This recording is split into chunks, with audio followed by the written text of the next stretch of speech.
思えるようになるね。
雨がいっぱい入って雨がいっぱい入ってる。る。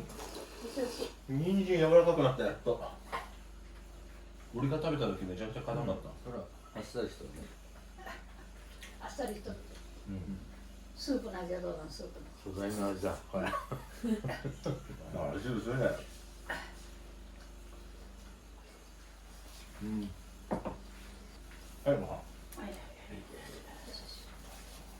ここ。うまい。うん。鶏肉がうまい。鶏肉が美味しい。で、なんか塩分かってくるから。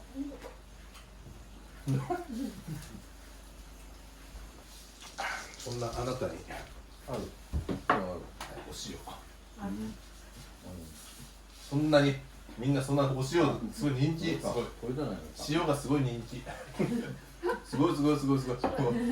どんだけ味が薄いのみんなこのご飯にいっぱいかけてそんな。おいおいおいおい。そんなもうあからさまにそんな味が薄いですよみたいな。一生懸命ね。みんな一生懸命塩入れて。もううまい。塩がうまい。何を入れたら美味しくなるんだろうな。シャンタンどこやったの？シャンタンもね結構いっぱい入れたよ。今ある？あるよ。持って持って。だしそんなぶち込んだらあかん。しないもん。人工の味にしてみたいな。入れとるやんか。うまいな、ご飯ある。うめえな。ソーミシャンタンが一番うまいから。バナナ大体。これね、鶏ガラスープの素。チャーハンとかにもなるしね。ちょっとですよ。水分だけ入れすぎたからさ。